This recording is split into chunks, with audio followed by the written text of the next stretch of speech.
तो दोस्तों divine masculine जब पूरी तरीके से ग्रो नहीं होता है, यानी कि उसकी जो आध्यात्मिक ऊर्जा है वो पूरी तरीके से चैनल नहीं होती है, तो वो डिस्टॉर्टेड मैस्कुलिन हो जाता है। अभी भी वो डिवाइन फेमिनिन एनर्जी को रिकॉग्नाइज नहीं कर सकता, तो वो डिस्टॉर्टेड मैस्कुलिन है।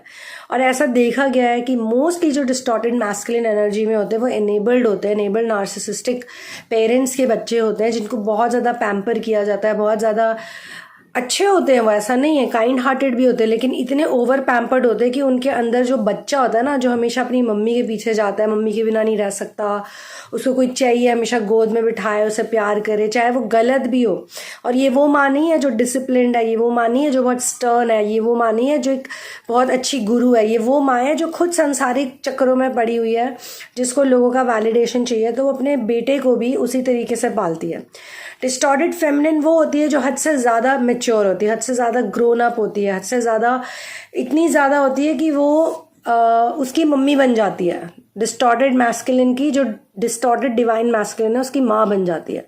तो कार्मिक और डिस्टॉर्टेड मैस्कुलिन और डिस्टॉर्टेड फेमिनिन अलग है। कार्मिक्स का तो वो लेवल ही नहीं है, वो समझने का, अंडरस्टैंड करने का लेवल ही नहीं है, उनमें आध्यात्मिक ऊर्जा बहुत कम होती है। वो टोटली जो भी करते हैं अच्छा बुरा वो कार्मिक वेज में करते हैं, उनकी आगे भी जन्म होने वाले हैं, उनके आगे और भी चीज़ें होने वाली, बट डिवाइन मैस्कुलिन और डिवाइन फेमिनिन के आगे और इनकारनेशंस नहीं होने होते, स्पेशली अगर वो ट्विन फ्लेम वर्ल्ड में है तो।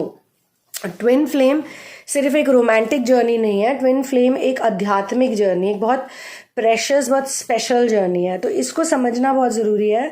अगर आपको बार बार divine masculine, sorry distorted masculine, यहाँ पे डिस्टॉर्टेड है, वो हर्ट करता है, बार बार आपको दुख देता है, डिसरिस्पेक्ट करता है, घोस्ट करता है, इग्नोर करता है, तो आप ये समझ लीजिए कि वो अभी तक अपनी आध्यात्मिक ऊर्जा में मैच्योर नहीं हुआ है। अभी भी वो जिद करता है, रोता है, चीखता है, चिल्लाता है, जैसे छोटे बच्चे ज़मीन पे रोल करते हैं, जो बिगड़े हुए बच्चे होते हैं, जिनको बहुत ज़्यादा पैम्परिंग मिली होती है, हद से ज़्यादा उनको ओवर पैम्पर किया जाता है, ओवर उनको यो मेरा बेटा लाडला, मेरा मुन्ना, मेरा राजा।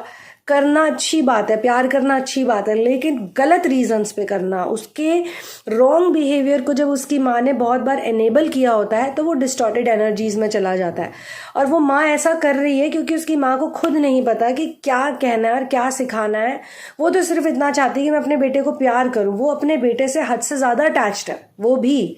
उसका बेटा रिप्लेसमेंट है उसके हस्बैंड की एब्सेंस का या नॉन अंडरस्टैंडिंग लाइफ का। और डिवाइन फेमिनिन जो डिस्टॉर्टेड फेमिनिन होती है उसके साथ भी होता है कि उसके जो फादर होते हैं वो उसको नहीं समझ पाए होते, उसका साथ नहीं दे पाए होते हैं, उसके लिए कुछ नहीं कर पाए होते हैं, उसको उस तरीके से नहीं केयर कर पाए होते, उसकी प्रोटेक्शन नहीं दी होती उन्होंने। और जब आपने अपनी बेटी को प्रोटेक्शन नहीं दी है, आपने जो दुनिया में इतने सारे विलन्स हैं उनसे आपको नहीं बचाया है, पिता ने अगर बेटी को, और बहुत से कारण हो सकते हैं, ऐसा नहीं है कि पिता हमेशा अब्यूजिव ही होता है। एक वो लाचार पिता भी हो सकता है, मजबूर पिता हो सकता है, बहुत हेल्पलेस हो सकता है, कर्जों में डूबा हुआ पिता, या फिर उसको कोई बीमारी हो गई है, या फिर वो अपनी पत्नी से बहुत ज़्यादा डोमिनेट होता है, बहुत दब के रहता है, उसके पास जवाब नहीं होते कभी भी, या फिर वो बहुत एडिक्शंस में घिरा हुआ होता है, शराब की एडिक्शन, नशे की एडिक्शन, मतलब अच्छा होने के बाद भी वो अपनी बेटी को वो चीज़ें नहीं दे पाता जो बेटी डिजर्व करती है।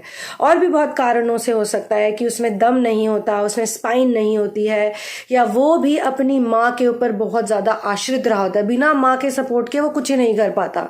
जो एक आदमी होता है, तो जब उसकी औलाद होती है, उसकी जब बेटी हो जाती है, तो वो अपनी बेटी को ठीक से नहीं हैंडल कर पाता, वो अपनी पत्नी के साथ ही अपने रिलेशनशिप्स नहीं ठीक रख पाता, तो बेटी के साथ कैसे रखेगा। तो ऐसे में अगर बच्ची डिवाइन फेमिनिन एनर्जी में होती भी है, यानी कि ट्विन फ्लेम एनर्जी में तो दोनों होता है, डिवाइन मैस्कुलिन भी होता है, डिवाइन फेमिनिन, तभी तो वो ट्विन फ्लेम है, क्योंकि उसमें दोनों एनर्जीज है, मैस्कुलिन और फेमिनिन।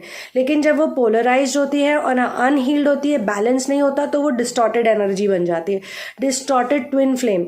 लेकिन हम क्यों कहते हैं मैस्कुलिन और फेमिनिन? होता ये जेंडर से भी रिलेटेड है। अगर कोई लड़की है, फीमेल है ना, वो चीज़ तो आप झुकला नहीं सकते। सिमिलरली एक लड़का है, मेल है, वो आप उसका जेंडर तो चेंज नहीं कर सकते। जेंडर जो उसको भगवान ने दिया है वही उसका जेंडर है, उसी एनर्जी में उसको रहना है और उसी एनर्जी को एक्सेप्ट भी करना है। अगर कोई बंदा ट्विन फ्लेम एनर्जी में है तो उसके अंदर डुअल एनर्जी होएगी, मैस्कुलिन भी होगी, फेमिनिन भी होगी, लेकिन शरीर उसको कौन सा मिला है ये चीज़ भी उसको देखनी है, और शरीर के हिसाब से भी बहुत से काम होते हैं।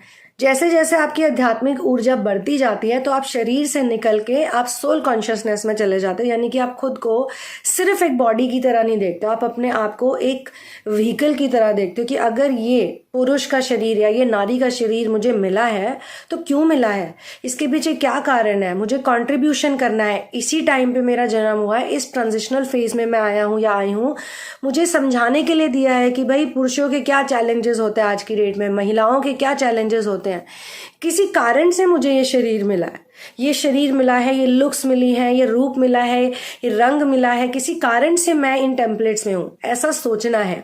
तब आप इस बॉडी को ना ऐसे नहीं देखोगे कि हाय ये बॉडी है और इसका ये होना है और वो होना है, आप इसको देखो कि अच्छा ये मेरा व्हीकल है और ऐसे मुझे एक्ट करना है। कई बारी जो लड़कियां होती हैं जिनमें कि ट्विन फ्लेम एनर्जी होती है, क्योंकि उनमें मैस्कुलिन एनर्जी बहुत स्ट्रांग होती है, अच्छी भी होती है, प्रोवाइडर होती है वो अच्छी, अपने पैसे खुद कमा लेती है, आज की दुनिया में तो इंडिपेंडेंट होना सबसे बड़ा है। वैसे भी कहते हैं कि कलयुग में पिता पुत्री का धन खाता है उसका, कन्यादान करने के बाद भी और उससे पहले भी पुत्री का धन खाते हैं पिता, तो ये कलयुग का ज़माना है, इसमें ऐसा होता ही है। तो बहुत सी लड़कियों ने, बहुत सी फेमिनिन्स ने अपने घर में अपने घर वालों का ध्यान रखा होता है, उनको पाला पोसा होता है, उनको वो पैसों से फाइनेंशियली उनका केयर करती हैं। ये कोई बहुत अच्छी बात नहीं है, लेकिन अब ज़माना ऐसा है कि लड़कियां इंडिपेंडेंट हो गई हैं, लड़कियों को भी एक इंडिपेंडेंट वाइब मिल रही है, पर धीरे धीरे जैसा मुझे फील होता है, इंट्यूशन भी मेरी कहती है, और दूसरा जो प्रकृति का नियम है, धीरे धीरे इसमें ये होने लग जाएगा कि लड़कियां फिर वही करेंगी जो उनको पसंद है, या वो उन चीज़ों से धन कमाएंगी। जैसे जैसे आपकी एनर्जी हील होती है आप इन चक्रों से भी निकल जाते हो कि आप सिर्फ पैसों के लिए काम नहीं करते हो, आप काम करते हो अपने मन की संतुष्टि के लिए, आप काम करते हो कुछ कंट्रीब्यूशन करने के लिए, इस धरती को कुछ देने के लिए, आप एक वॉलंटियर की तरह काम करते हो। तो सिर्फ पैसा ही आपको इंटरेस्टिंग नहीं लगता after a point. Same happens with man also, वो भी उतना ही काम करते हैं, साफ सुथरा काम करते हैं, ईमानदारी से काम करते हैं, कोई काला धन नहीं कमाते कि भाई जितने में मेरा घर चल जाए, जितने में सबकी नीड्स पूरी हो जाए उतना ही काफ़ी है। जैसे कि कबीर जी का दुआ था, साईं इतना दीजिए जामे कुटुंब समाए, मैं भी भूखा ना रहूं साधु ना भूखा जाए, मतलब कि मेरा भी पेट भर जाए, और अगर कोई मेरे दरवाजे पे आए, अगर वो परोपकारी व्यक्ति है, कोई चिड़िया आ जाए, कोई कुत्ता आ जाए, कोई बिल्ली आ जाए, कोई इंसान आ जाए, कोई भी आ जाए, कोई फैमिली मेम्बर को प्रॉब्लम आ जाए, तो इतना मैं कर सकूं कि मैं उनको सपोर्ट कर सकूं। Being a man, being a male मेरा ये है। नर्चरिंग और प्रोवाइडिंग, ये दोनों एनर्जी एक ट्विन फ्लेम में होती है, जो कि मेल भी हो सकता है और फीमेल भी हो सकता है, और हर इंसान में ट्विन फ्लेम एनर्जी नहीं होती है। जो लोग बड़े परेशान हो जाते हैं ट्विन फ्लेम से, वर्ल्ड से, कि यार ये क्या है, कहाँ ही मैं फंस गया हूँ, आप इसीलिए दुखी हो, उस पर मैं अलग वीडियो बनाऊंगी। ये ट्रिगर्स आपको क्यों मिलते हैं इसको मैं पूरा डिटेल में एक्सप्लेन करूंगी, ताकि आप इसका पूरा फायदा उठा सको इस इंफॉर्मेशन का। तो अभी इस वीडियो में मेरे को यही क्लैरिटी देनी है कि वो जो इमेच्योर है या जो ओवर मैच्योर हो गए हैं, वो डिवाइन मैस्कुलिन और फेमिनिन का रोल प्ले करते हैं, और ये रनर चेजर डायनामिक भी चलती है, कभी कोई मैस्कुलिन एनर्जीज में आ जाता है, कभी कोई फेमिनिन एनर्जीज में आता है। लेकिन ये जो गेम है इसको समझना ज़रूरी है। इस गेम में फॉरगिवनेस बहुत इंपॉर्टेंट है, इस गेम में ट्रिगर्स को फेस करना बहुत इंपॉर्टेंट है।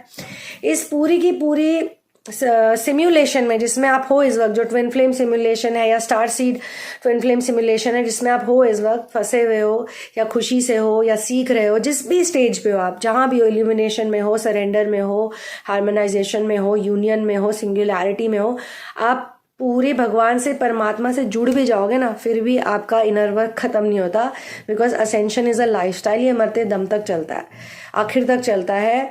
ये मरने की कला सिखाने के लिए आपको ये असेंशन जर्नी दी गई, ताकि जब आप मर रहे हो ना तो आप ढंग से मरो, सही तरीके से मरो। सुनने में थोड़ा सा सडिस्टिक साउंड करता है, पर सच तो यही है कि हर इंसान मरता है, फिर वो चाहे कोई भी क्यों ना हो। वो कोई बहुत बड़ा सुपरस्टार हो, कोई बहुत बड़ा पॉलिटिशियन हो, कोई बहुत बड़ा बिजनेसमैन हो, बहुत आजकल की डेट में जैसे कह रहे कोई बहुत बड़ा इन्फ्लुएंसर हो, जब मौत आती है तो आती है, सबकी आती है। तो जितने दिन आप यहाँ पर हो कंट्रीब्यूट करो, कंट्रीब्यूट करके जाओ, इतना कंट्रीब्यूट करके जाओ कि आपके जाने के बाद आने वाली जनरेशन्स को भी कुछ फ़ायदा होए। ये एक्चुअल पर्पस है ट्विन फ्लेम जर्नी का। अब इसको कैसे करना है ये हर इंसान अलग तरीके से फिगर आउट करता है, लेकिन इसकी जो एंट्री होती है ना इस वर्ल्ड में, ये यूजुअली आजकल की दुनिया में जो मैंने भी देखा है वो रोमांस के थ्रू होती है। तो जब एक लड़का जो कि डिस्टॉर्टेड मैस्कुलिन एनर्जी में है अभी इस वक्त, और एक लड़की जो कि डिस्टॉर्टेड फेमिनिन एनर्जी में है, वो दोनों जब एक दूसरे से मिलते हैं तो वो तो अभी तक उसको मम्मी चाहिए उसकी, ठीक है, उसको, और उसकी मम्मी उसको पता है डिस्टॉर्टेड है, उसको इतना अकल आ चुकी होती है, उसको पता होता है कि जो मेरी मदर है ये पूरी तरीके से हील नहीं है, ये वुंडेड है। उसकी खुद की मदर से भी प्रॉब्लम्स रहती हैं यूजुअली, लेकिन जब उसकी लाइफ में फेमिनिन आ जाती है, डिवाइन फेमिनिन जो कि डिस्टॉर्टेड होती है, तो सारा का सारा ब्लेम उस बेचारी पे चला जाता है कि तुम ही ऐसी हो, तुम ही वैसी हो, तुम मुझे खुश नहीं रख सकती, तुम मेरे लिए कुछ भी नहीं करती हो, तुमने मुझे दुखी कर रखा है, मेरी लाइफ में जितनी भी प्रॉब्लम्स है सब तुम्हारी वजह से हैं, दिस एंड दैट। तो उसको भी जागना है, उसको भी समझना है कि यार मैं इसकी मम्मी क्यों बन रही हूँ, मुझे इसका इक्वल बनना है, मुझे इस इंसान को ऐसे लाड नहीं करना है, नहीं तो वो कभी भी अपनी मैस्कुलिन एनर्जी में आ ही नहीं पाएगा। उसको छोड़ दो, उसको मैं पैम्पर नहीं करूँगी जैसे उसको उसकी मम्मी और बहनें और जो भी फीमेल्स उसके आसपास है, बुआएं, चाचियाँ, जिसने भी उसे एनेबल किया, उसकी दादी, जिन जिन ने उस बंदे को एनेबल किया है, मुझे उनके जैसा नहीं बनना। और उसके लिए फेमिनिन को बहुत स्ट्रांग होना पड़ेगा, क्योंकि एक बार फेमिनिन बहुत स्ट्रांग हो गई फिर आगे जाके वो मैस्कुलिन बहुत स्ट्रांग हो जाएगा। फिर अगर वो भी कहेगी ना कि I am not interested, I don't want to talk to you and this and that, तो वो उसे परस्यू करेगा और वो उसको सुधर के दिखाएगा। लेकिन as I have said many times कि ये एक दिन में नहीं होता, इसको समय लगता है। और यूनियन एक ऐसी चीज़ है, इसका आनंद भी लेना बहुत ज़रूरी है, इसको इंजॉय करना बहुत ज़रूरी है। जब तक आप खुद के साथ ही नहीं खुश रह सकते, जब तक आप खुद के सॉलिट्यूड को, एकांतवास को नहीं इंजॉय करोगे, तो आप किसी और के साथ क्या रहोगे, किसी और के साथ क्या इंजॉय करोगे? नंबर 1। नंबर 2, इंजॉयमेंट करने आप नहीं आए हो, ये धरती पे आप वेकेशन करने नहीं आए हो, ये आपका कोई हॉलीडे वेकेशन नहीं है। यहाँ पे आप वॉलंटियरिंग करने आए हो, कंट्रीब्यूट करने आए हो, कंट्रीब्यूशन के पर्पस से आपने इस धरती पे जन्म लिया है। तो अपने जन्म के कारण को पहचानो दोस्तों, और उठो, खड़े हो जाओ, और किसी की मम्मी और पापा बनना बंद करो। उनके मम्मी पापा हील्ड नहीं है, वो खुद हील कर लेंगे। आप बनो, आप जो हो, और आप अपने वॉलंटियरिंग ड्यूटीज़ में जाओ, आप अपने अंदर की ट्विन फ्लेम एनर्जी को जागृत करो। और वो आप कर सकते हो सोलर प्लेक्सस चैंट करके। जितना सोलर प्लेक्सस चैंट करोगे, जितना ज़्यादा करोगे, उतने आपको सही मास्टर्स के वर्ड आपके कानों में से जाएंगे, को पता चलेगा। आप किसी मुसीबत में होगे ना, रो भी रहे होगे, तो आपको मास्टर्स के वर्ड ऐसे याद आएंगे। रोते रोते आप एकदम से ज्ञानी हो जाओगे, रोते रोते आपके अंदर कुछ अवेकनिंग हो जाएगी। दुख में भी आपको सुख का एहसास होएगा, और अपने पेन को आप बहुत एंजॉय करोगे। तो यस, अपने डिस्टॉर्टेड फेमिनिन माता और पिता, फेमिनिन माता और फेमिनिन डिस्टॉर्टेड मैस्कुलिन पिता को आप माफ कर दीजिए, क्योंकि ये सब वहीं से ही आ रहा है, ये बचपन से ही आ रहा है। तो अगले वीडियो में मैं आपसे मिलूंगी और एक्सप्लेन करूंगी कुछ और ऐसे कॉन्सेप्ट्स। अगर आपके भी कुछ क्वेश्चंस हैं तो आप खुल के अपने सवाल कीजिए, खुल के मैं उनका जवाब दूंगी। Alright, so I will see you in the next video. One love, peace out and victory to Ram.